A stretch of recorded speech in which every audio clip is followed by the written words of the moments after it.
My name is Chris Mara. My wife and I own Welcome to 1979, which is a recording studio here in Nashville. And we also own a company called Welcome to 1979 Industries that does vinyl mastering and electroplating, which is the second step of making vinyl records. And also Mara Machines, which is the world's largest company that restores analog tape machines.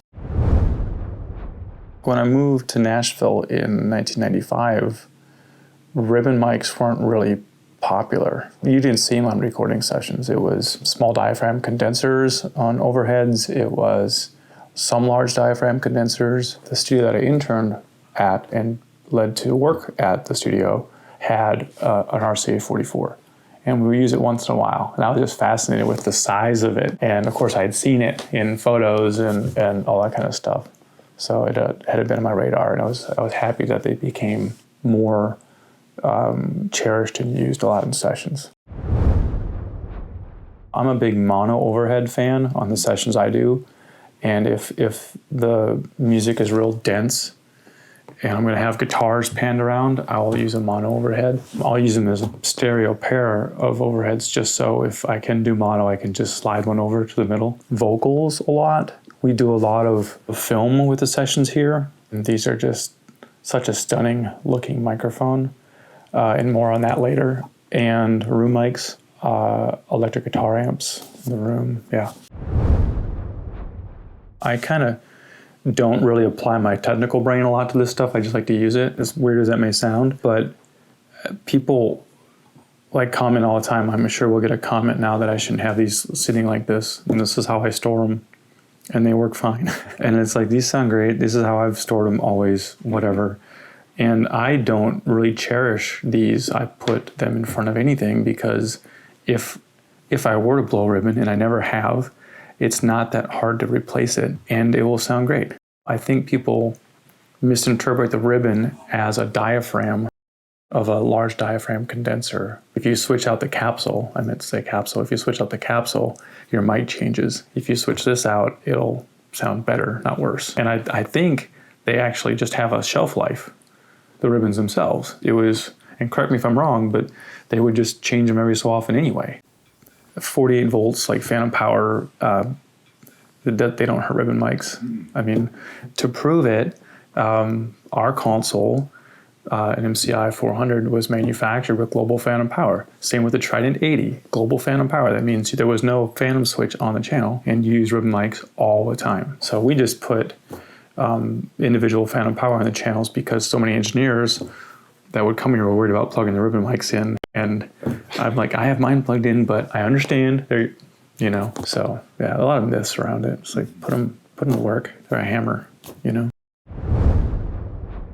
So many things in a vintage microphone, like a vintage tube condenser microphone, can be changed over the years that drastically affect its value and its sound. And for me, it's sound. Value is in the sound. I don't buy things to put on a shelf and make money on it later. I buy them to use them.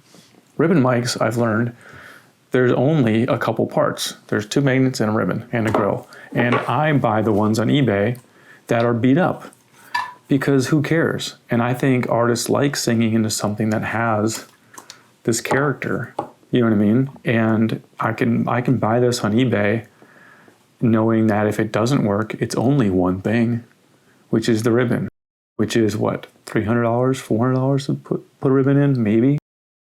So that gives me a lot of confidence. Or it's the cable, which I can fix myself. So that's why I use them on everything. I'm from a small town in Wisconsin, which, when I say small town, I mean like 800 people.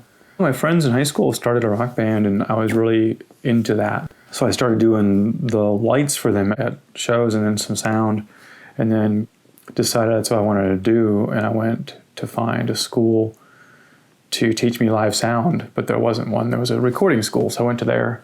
I thought, well, I'll learn what a compressor does really at a recording school. And then I got hooked on recording.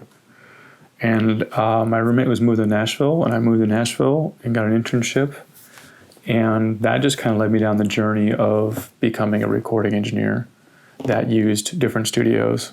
And after a while, I never really wanted to own a studio, but I just kind of felt it was time to have a place that that really would attract the kind of people that I wanted to work with. And I just kind of started thinking about the things that I wanted from the studio.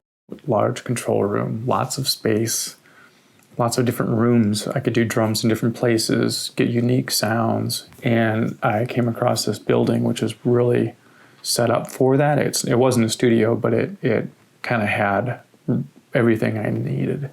And that was 15 years ago. It's kind of crazy. It wasn't everything I wanted to be in the beginning.